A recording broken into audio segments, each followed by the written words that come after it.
I really enjoy, as we're into month 15 of the pandemic, I really enjoy seeing the various glorious locations that people are coming to us from. Some of you are in your comfy living rooms. Some of you have to keep the lights down low for other people who live in your house. And some of you, if you're like me, are coming to you because I'm away with my family in Lancaster, Pennsylvania, and this is the quietest space I can be in. We're in the pantry. We're literally in the pantry. It's a quiet space and it works. One last thing about the pantry, it's just a funny thing. My roommate in rabbinical school was one of my best friends. And in my 4th year of rabbinical school, she came out to me as a lesbian. And it was difficult because that was in the time period when in rabbinical school, you had to be in the closet. You weren't allowed to be.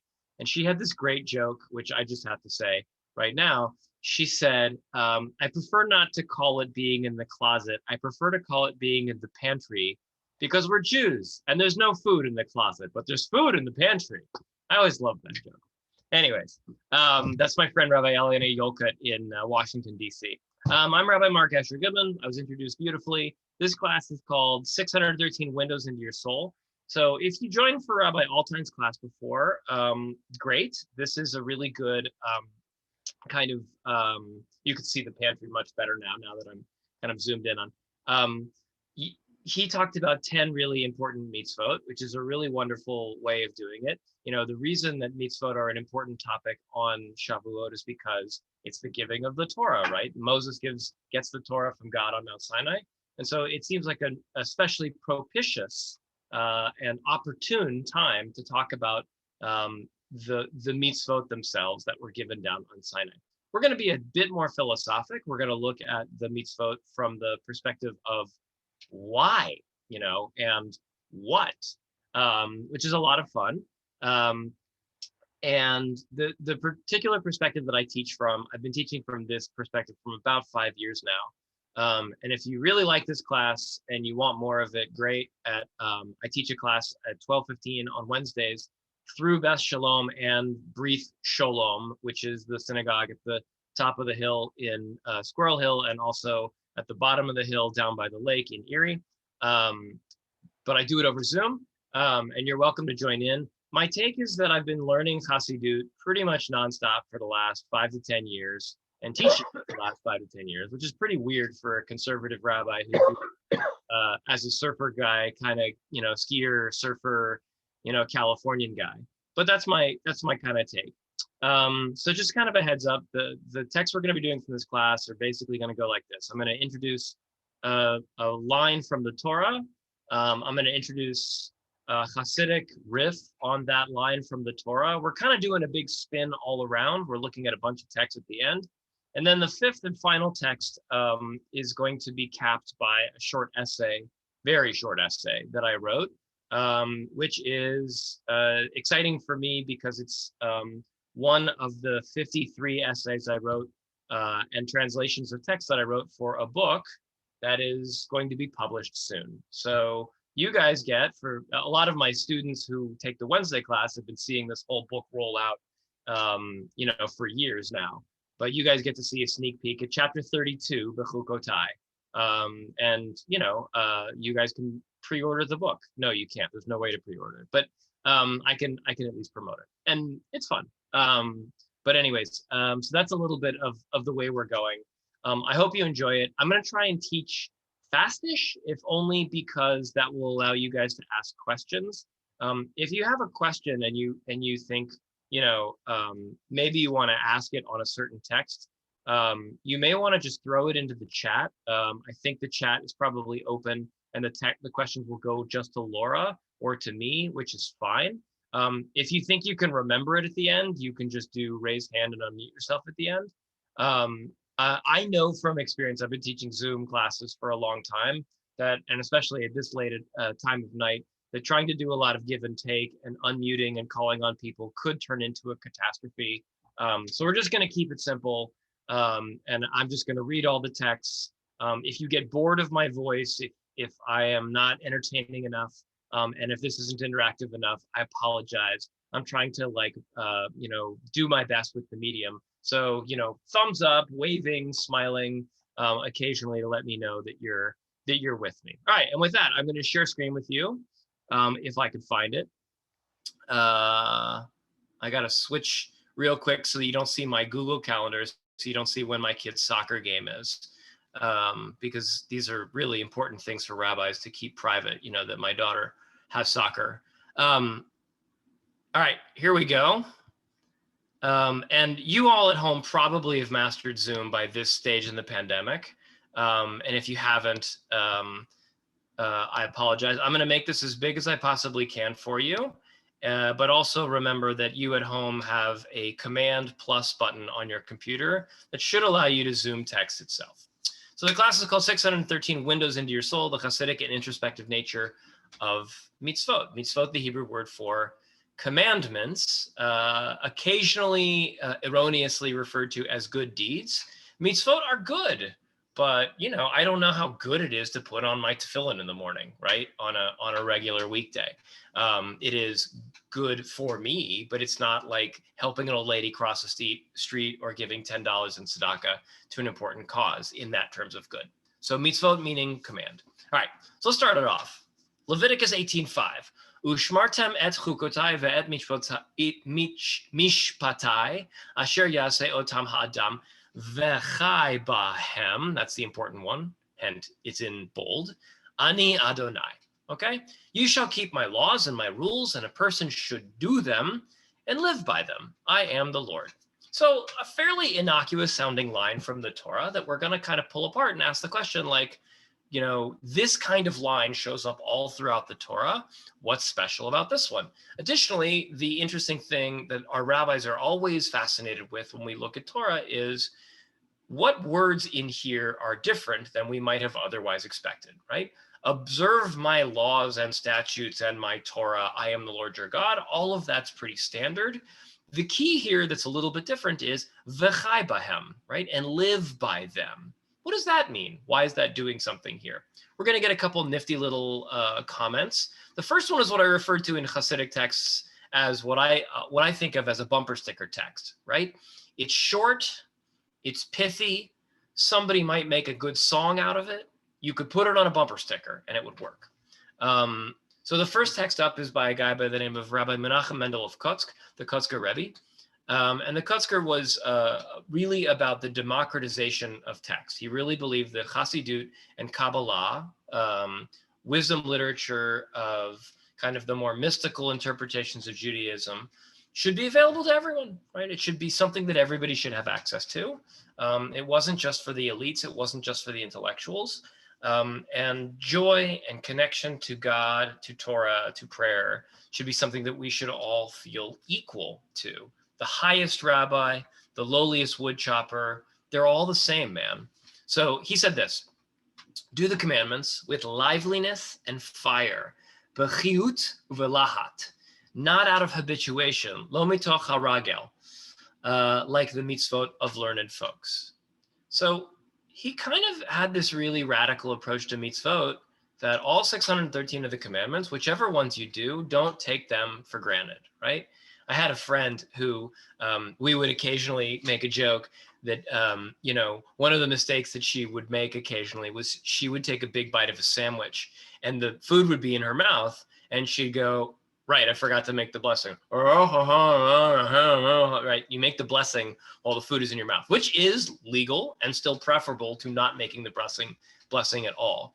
But it's that kind of sense of like, you take the mitzvah for granted, as opposed to like focusing in and saying, when I eat a sandwich, I'm thinking about hamotzi lechem min haaretz, that somewhere across this great nation of ours, a farm worker harvested this grain and took it to a mill, and they threshed it and winnowed it and ground it and sifted it and then added the yeast, and the baker took it and did it, right? Like that there was a whole process here by which this food got to me. And that level of attention for that one mitzvah of hamotzi lechem min haaretz is one that the Kotzker Rebbe, who was like a third generation chassid, 2 generations behind where the Baal Shem Tov, the originator of Chassidut, in the mid 1700s, where he would have said, like, try and focus in on all these things, because doing mitzvot out of like rote is not ideal, right? That being said, for those of us who are regular for prayer, it's a really difficult thing to accomplish this. It's really difficult to say, like, I'm really, really going to pray seriously right now. I'm really, really going to focus. There are other times when this is the easiest commandment in the world, right? When I'm building my sukkah and then I sit down in it for the first time, I do it with liveliness and fire. I am amped for that sukkah, man. I am so pumped because I built this thing with my own 2 hands. This past year, not only did I build my sukkah with my own 2 hands, I left the plastic bag with the bolts in it on the edge of a wall on my driveway, and it was gusty and windy, and it blew off while I was building the sukkah, and I didn't notice. And then I drove to pick up my kids from school, and my tire ran right over the entire bag of screws and gave me a flat tire. By the time I got to school, it was going fa-fum, fa-fum, fa-fum. I got an entire flat tire out of that. So my sukkah was a little more expensive this year because it cost me a whole new tire on my car. But anyhow, this is the idea that we shouldn't take mitzvot for granted at any point. We should do them with liveliness and fire. All right, text 2. And live by them, v'chai bahem. So this is a continued, another drash, another riff, another idea on this line. One can explain and live by them, v'chai bahem, that one should not be in sadness. I say live by them, that existence is through them, that all our being depends only on Torah. There would not be any other existence were it not for Torah and mitzvot, as it is said, for they are our life. Ki hem chayenu ve'orech yameinu. It's a thing we say in the Ma'ariv prayer, which my buddy Ira, who's hearing in the shiur, very much knows, because Ira goes to like every Ma'ariv. Thus we have the blessing in the morning, Elohai neshama, my God, the soul you placed in me is pure. Right? We also know that one. Ira knows that one really well too. He's good at Shacharit also. The one that returns to the soul, to those that are lifeless dead. And we immediately proceed to the blessing of study of Torah, so to demonstrate that all being is only through Torah. So this is this beautiful existential piece of Torah, which asks the question, like, what are you doing with your life? What is your purpose? And the answer from the Chidushei Harim, who's the Rabbi Yitzchak Meir Alter of Ger, he's the first. When you're the Alter, it means you're the first Rebbe. And his grandson is a guy by the name of the Sfat Emet, Rabbi Yehuda Leib Alter of Ger, who's a really well-known rabbi who lived till 1905, I think. And so the Chidushei Harim here is really doing very existential Torah, right? For those of us who've learned a little bit of existential philosophy. This idea that he's bringing up is you can't just muddle through life without a guidebook.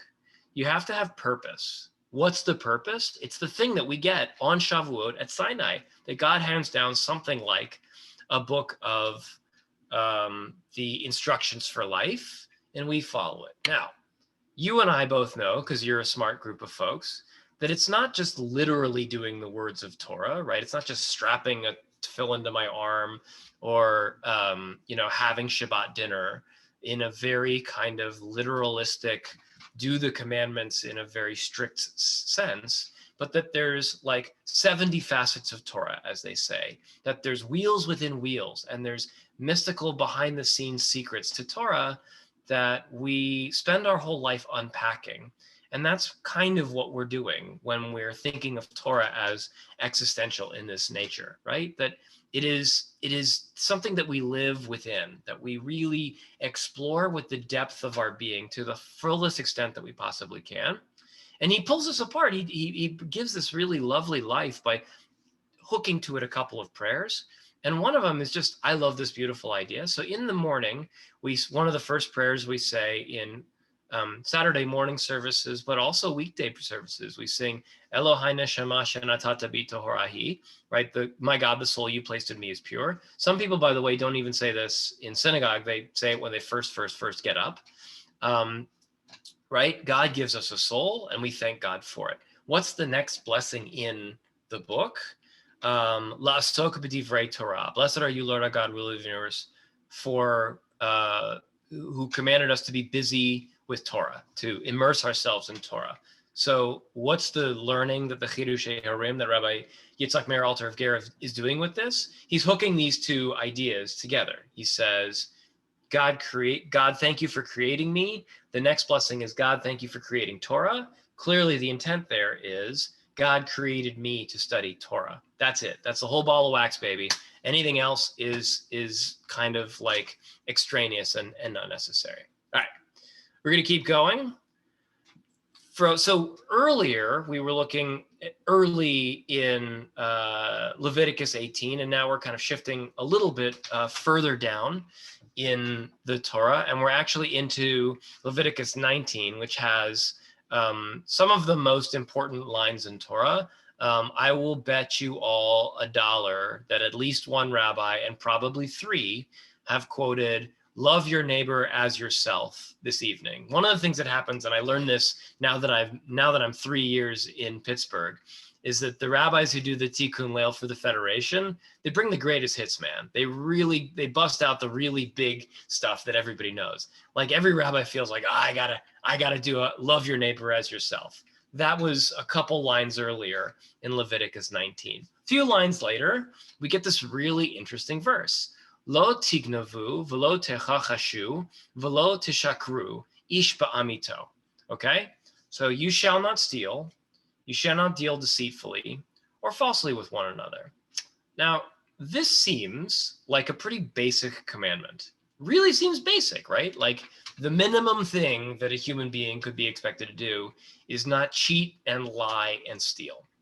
One of the interesting things about this verse is a number of the Mefarshim, the medieval rabbis, are going to use this verse as the verse because it really deals with monetary stuff, since it talks about dealing deceitfully with other people, and juxtapose it with the other place where it says "thou shalt not steal," right? So we know that this phrase "lo tignavu," don't steal, or "lo tignov," as it appears in the other places in Torah, is repetitious, right? We see it in Exodus, we see it in Deuteronomy, and we see it here.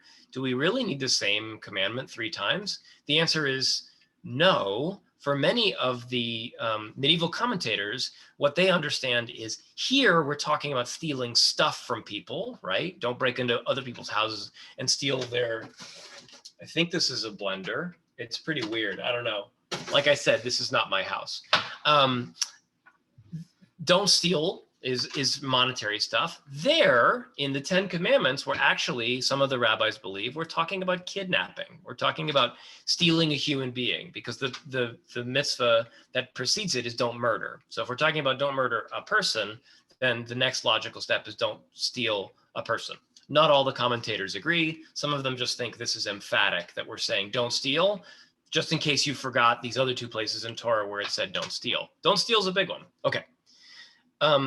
Our Hasidic commentator here in this parsha is really interested in the aspect of asking how big is a commandment is this? This one is really important, but we kind of take it for granted. Okay, so it's a great story. I think this is the only actual story that's in our text tonight. Chassidut is often kind of thought of as stories. I think a lot of time kids in day school or rabbis who give sermons in congregations will tell stories of the little boy in synagogue who blew the flute. And the rabbi said, "What are you doing?" And the little boy will say, "All the prayers were getting stuck in the ceiling, and so I blew my flute so that all of them would ascend to heaven." This is a classic kind of Hasidic story. And a lot of people attribute Chassidut to fun stories that illustrate points. Chassidut is that, but it's also deep Kabbalistic mystical wisdom. And it's also a deep alternate introspection into mitzvot of the Torah and laws of the Torah in a way that's personally relevant, as opposed to asking the question, what is Joseph's experience in the pit? Like, what did it mean when it said the pit was empty and there was no water? The question from a Hasidic rabbi is not going to be like, why wasn't there any water in the pit? The Hasidic deeper question that's going to happen with a story like the Joseph story is, what is the existential longing and loneliness of human beings that we might have experienced had we been Joseph in the pit, right? The question is, how can all of Torah be personally be relevant to me? Okay.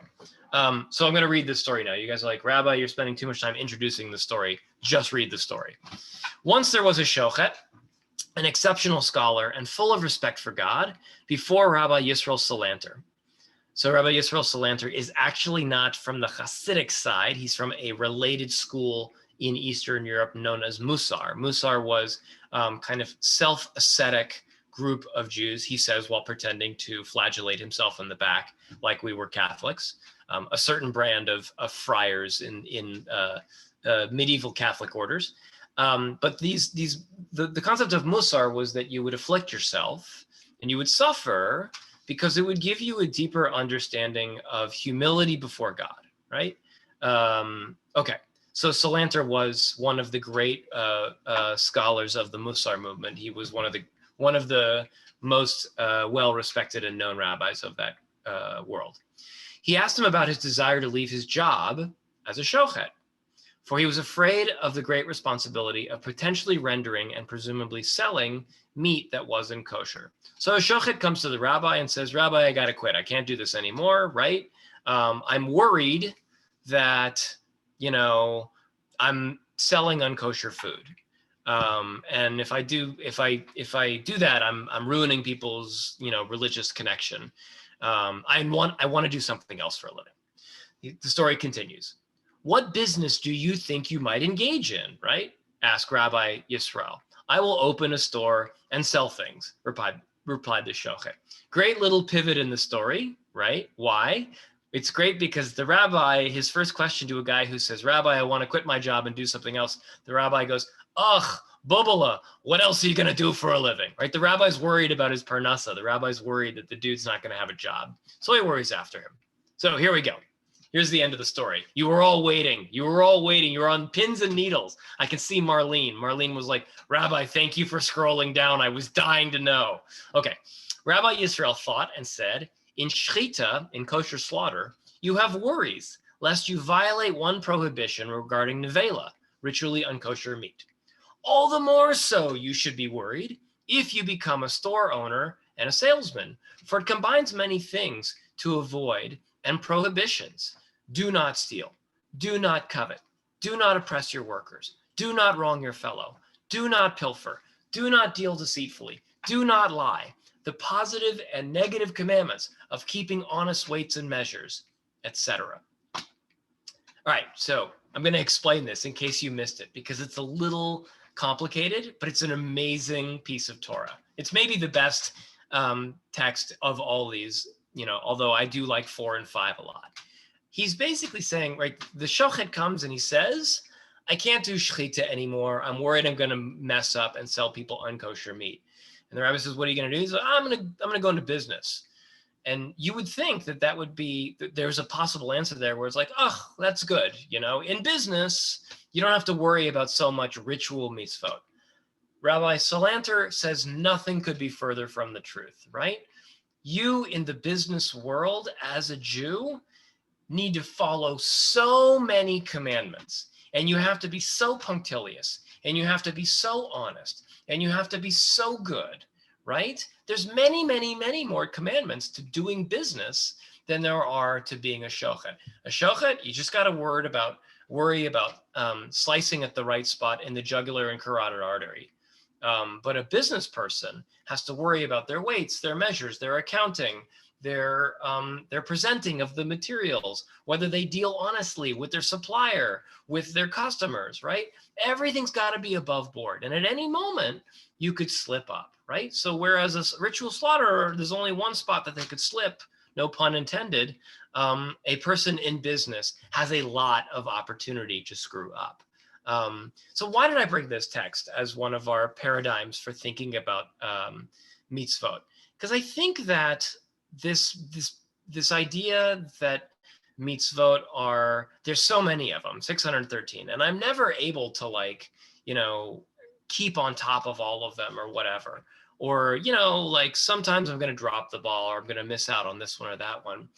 Again, one of the Hasidic and Musar here understandings of mitzvot is that we really have to immerse ourselves deeply in them and feel them we have to worry about them a fair amount, because you can't take any of them for granted or lightly. Because the shochet, the most holy guy in the Jewish world in terms of food, is told like, no, no, no, no, no, no, no. Your job's nothing, man. You should imagine what the dude who works at the bookstore down the block has to worry about. He's got to wake up every morning and worry about every single book in the store, whether it's priced fairly. And then every time he does a transaction with the customer, he's got to make sure he's punching in the numbers right, because otherwise he's a gunuff, right? He's stealing from his customers. And if he's taking a little bit of extra money from the distributor, then he's a gunuff on that end. And this is a much more serious thing. And it kind of raises us up to a level of holiness on mitzvot that's always really important to think about. Okay, we're making good time. I don't know if that's a good thing or a bad thing. I may put you guys all to bed early tonight, which would not be the worst thing in the world. Dr. Wenkel's like, that's good, man. I got to get up in the morning and see 75 patients anyways. I don't know how Dr. Wenkel does this. The dude probably sleeps an hour and a half every night, sitting up in an armchair before he goes about his son is saying, no, my dad actually sleeps way too much. He's a lazy man. I don't believe it. All right. Yeah, some of you are like, please don't let him call out my name randomly. I don't want to be called on. Okay. I see you, Avi. I see you. All right, here we go. So we're looking at text number 4. We've jumped to a totally different place in the Torah here. We're on to the book of Exodus. So we're jumping back, and we're into one of my favorite parshas of the Torah, if I'm not mistaken. I think this is from Parshat Mishpatim. And Mishpatim deals with the laws of the Torah that come right after the giving of the Torah at Sinai. I'm feeling like actually it's a little bit later than Mishpatim. Yeah, it's a little bit later. So we're going to scratch that, reverse it. Laura will go back and rewind the tape and erase that I said that. So we're into Exodus 23. We've crossed the Red Sea, and we're getting a broader enunciation of all of the commandments in Torah. So here's our verse. Ki tir'eh chamor soncha rovetz tachat ma'aso v'chadalta me'azov lo azov ta'azov imo. When you see the donkey of a person that hates you struggling under a heavy load, do not leave it, for surely you shall help them with it. So we've kind of gone from the general to the specific in this class, right? We've looked at some commandments that was basically like, do all the commandments, live by them, I am the Lord your God. General philosophical principles for commandments. Now we're into not only a very specific commandment, but a very esoteric commandment. And maybe a better word over esoteric is inaccessible for modern human beings. I happen to be in Lancaster, Pennsylvania, home of the Amish. And so I have just today, out the window of the place that we're staying on vacation, seen a person with a horse pulling a buggy down a street. So it is theoretically possible here in Lancaster that I might actually see the donkey of a person struggling under a heavy load. Not likely someone I hate, since I literally know nobody in Lancaster County, but nonetheless, it's possible that I might see someone and their donkey struggling on the side of the road. You all in Pittsburgh, I haven't seen a donkey in Squirrel Hill. I haven't seen any of them. So literally fulfilling this commandment is quite difficult. Maybe some of you know better. Many of you have been around Squirrel Hill long enough that you might remember. I mean, people always in Squirrel Hill tell the story like, oh, that's where Poli's used to be. All directions in Squirrel Hill are always called out by some mythical store that hasn't been there in 25 years. Some of you may remember when there was a donkey at the corner of Forbes and Shady. I don't know. I don't think so, but it's possible. Anyways, the point is, this mitzvah is pretty inaccessible for all of us, but we all know that Torah is eternal, right? Torah is supposed to be a thing that is relevant for all time's sake. So for the Hasidic rabbis, the question is, what does this mitzvah mean if it's not literally about me running into this guy that I hate at the drugstore, who's there on his donkey to load the donkey up with all of the supplies that he's picking up at CVS, right? So that's where we're going. And it's a cool text. And this text is from the Baal Shem Tov. Now, if you don't know, the Baal Shem Tov is the originator of Chassidut at a time in Judaism when Torah was extremely dull and extremely rote, when Judaism was fairly joyless and people kind of did it out of habituation. The Baal Shem Tov said, we should really be enjoying the mitzvot. We should really be kind of delving into them in a deep and spiritual and meaningful way, right? The word spiritual and Judaism did not really get associated with themselves between like the year 1200 and the year 1700. It was just a long, miserable slog, right? Do the commandments and maybe God won't bring down the hellfire, the brimstone, the lightning, all the bad stuff, right? It was the religion was in the medieval period and onward fairly superstitious. God told you to do all this stuff, so do it. And the Baal Shem Tov said, God told us to do this stuff because God wants us to be happy. That's kind of the groundbreaking idea of Baal Shem Tov. I know a lot of you know this. I know a lot of you are like very well schooled in Judaism and Torah, but just in case it's 1 o'clock, it's moving towards 1 o'clock in the morning and you forgot, or you didn't ever know this, and this is your first exposure to Chassidut, that's the Baal Shem Tov's jam, man. What he was into was joy and meaning. Okay, with that, we're going to get into the thing with the donkey.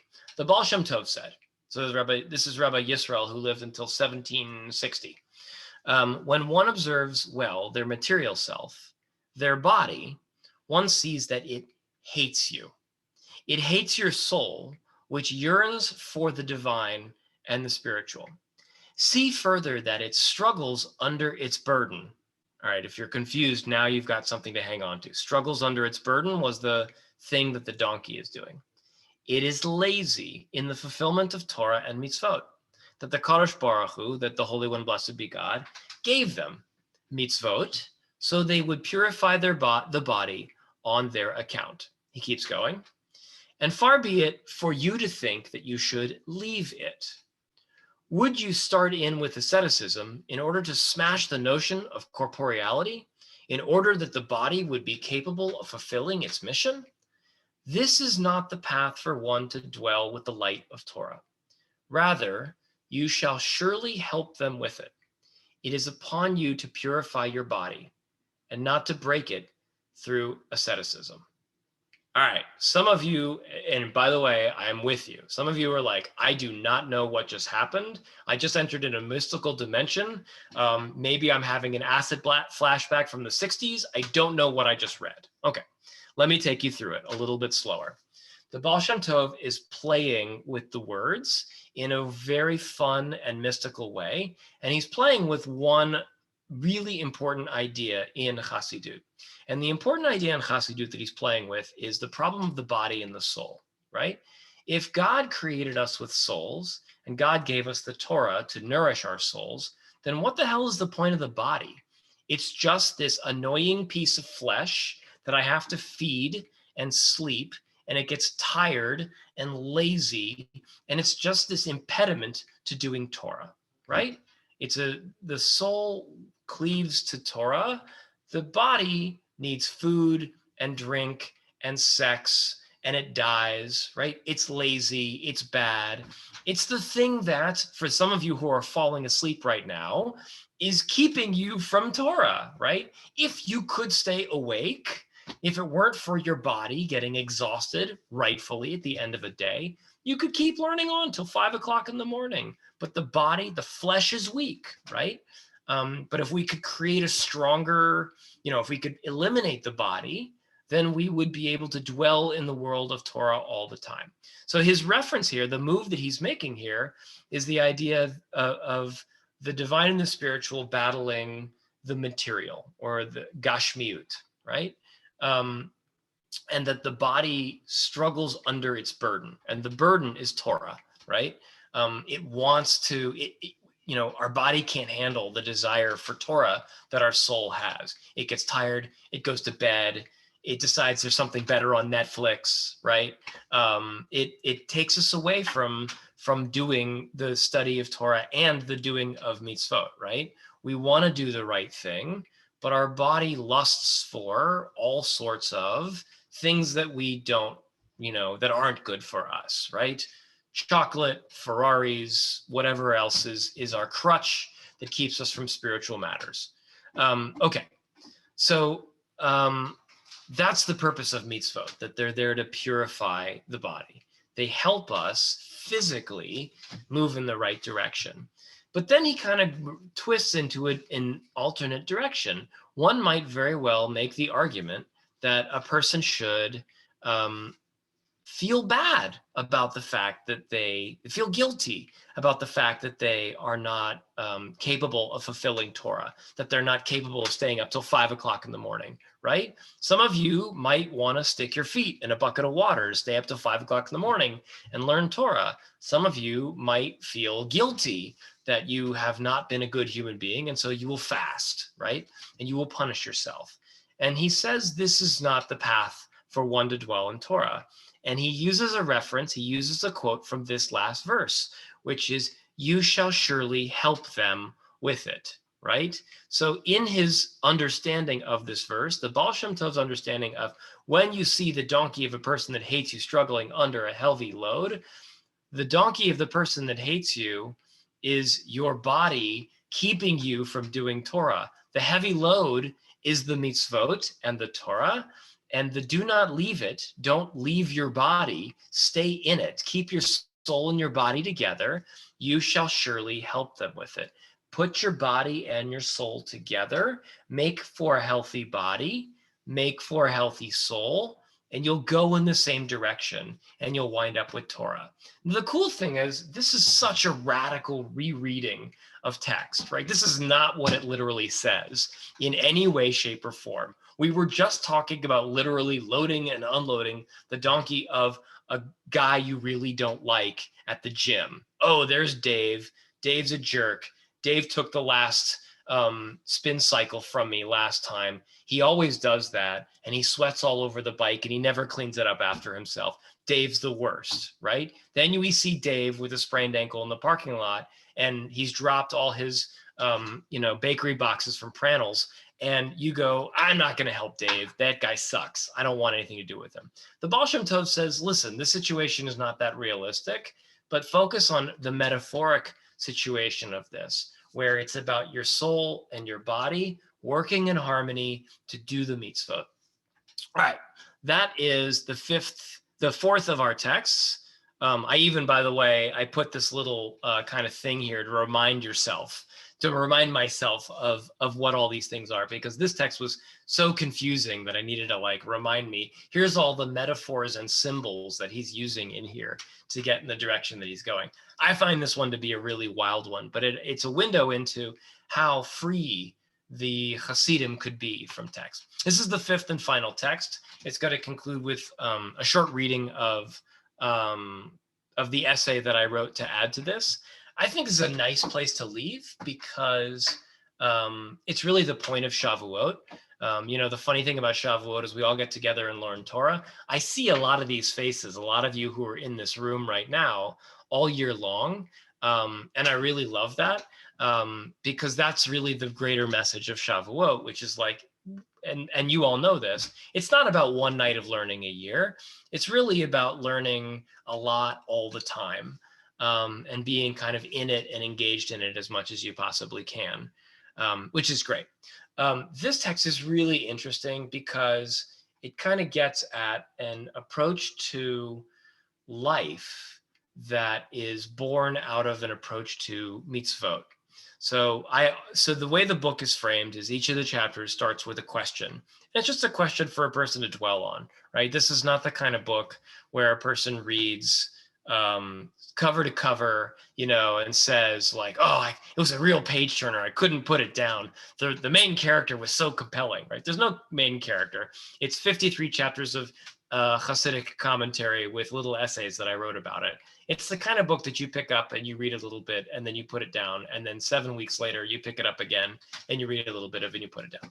So it starts with a question, and the questions are all kind of generative to asking about what's going on in your life and how can you kind of improve on it.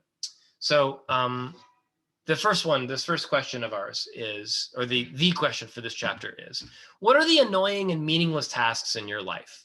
Might it be possible to take the time to reimagine them in a more positive way? So I don't know about you, but there's a lot of pointless and meaningless tasks in life, right? You all have to stand in line at the post office at some point.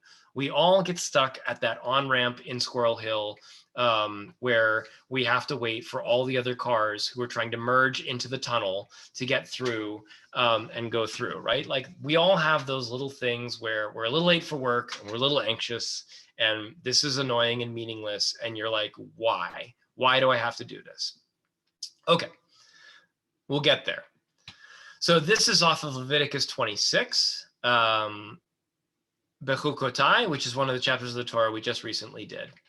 Im bechukotai telchu ve'et mitzvotai tishmeru v'asitem otam.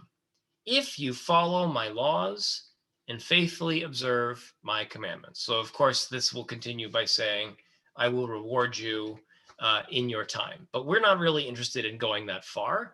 We're only really interested in the first couple words. If you follow my laws and faithfully observe my commandments. Okay. So here we go. This one has a lovely little bit of Yiddish in it, which I don't often delve into, and I wouldn't possibly try and read out loud to you because I would really do a terrible job because I don't speak Yiddish, just Spanish, English, and Hebrew. But it starts with a comment from Rashi, right? Rashi, Rabbi Shlomo Yitzchaki, who lived until 1105. He's the classic medieval rabbinic commentator who knows everything. And he says, if you follow my chukotai, im bechukochai telchu, I think it is, right? Yes. If you follow my laws, if one fulfills the mitzvot, then that's faithfully observe my commandments. So what does follow my laws mean? This is, i.e., this is seemingly redundant, that one should toil at Torah. Okay, so interesting. Rashi's problem, what's bothering Rashi is the classic question, right, Avi? So what's bothering Rashi is this seems redundant. If you follow my laws, great. And faithfully observe my commandments. Wait, it just said I follow your laws, right? What does it mean to follow laws and faithfully observe my commandments? Aren't they the same thing? Rashi says, no. Following it is like, all right, you're doing the laws. Faithfully observing is really working hard, right? One is kind of the broad strokes, the general. One is detail oriented. One is like, doing the 9 to 5. The other, right, faithfully observing is the person who, clocks in a little bit later at night to do extra work to make sure that everything at the company is absolutely spick and span and perfect, right? Just really grinding at it. The word that Rashi used is amal, right? To be amal b'Torah, which is really laboring at it or toiling at it. Okay. So we have this really lovely teaching from Rabbi Tzvi Hirsch of Lomaz, who is a fairly obscure rabbi who I basically could find almost next to nothing about. He's just cited in a book called Sherit Menachem. And not only that, here's the funny thing, because I went back from the original text that I learned this from to Sherit Menachem to find this text. It's not even really in Sherit Menachem, this fairly vague, obscure Hasidic work by a rabbi by the name of Shmuel Yaakov Rubinstein. It's in the footnotes to Sherit Menachem, but it's a lovely story nonetheless. Here's the story. If the meaning here is that one should toil in the study of Torah, isn't this the commandment that encompasses all other commandments, as it says, and engage in it day and night? Shouldn't Rashi have said fulfilling the commandments rather than toiling? This is the question asked by Admor, Adonenu Morenu V'Rabbeinu, Rabbi Tzvi Hirsch of Lomaz. He explained it thusly. It is specifically not a toil to meditate and cogitate upon matters of Torah. Rather, it is all the toils one encounters in life, all the effort and the struggle, that they should be in service of Torah. As the Rebbe said, Eile eure maternischen soll sein teuredig. May it be that all your labors are for Torah, right? So this is a beautiful teaching that I loved so much, right? Rabbi Tzvi Hirsch of Lomaz is annoyed with Rashi. He's basically like, Torah is not toil, right? Working extra hard at Torah, not just doing the 9 to 5, but doing the overtime till midnight, like you guys are, is not toil. This is great, right? This is gravy, baby. We are having fun out here learning Torah. What is Rashi talking about doing toil? So Rabbi Tzvi Hirsch basically says, it's not toil. The Torah is the gravy. It's everything else in life. The waiting in line at the bank to make the living, to do the job, to get the paycheck, so that I could spend my time on Zoom learning Torah with all you beautiful people from Squirrel Hill. That is the toil, right? Not the Torah learning, but everything that goes into it. And the other thing is, there's all the learning in life, like the life experience that we all get that doesn't really feel like Torah, but it is Torah, right? All of life is a learning experience moving in the direction of becoming better human beings, better community members, more holy individuals. And all of that sometimes is Torah, sometimes is toil. All right, with that, I'll read you my essay. If you guys have any questions, I'd be happy to answer them, and we'll call it a night. And you guys can start figuring out where you're going to buy your cheesecake tomorrow before the big holiday kicks off. Or for some of you, you're going to go down to the Giant Eagle and you're going to buy the ingredients and make your own cheesecake. I never do it justice. So here's the thing that I wrote. This is my Hasidic-ish commentary on all these other Hasidic commentaries.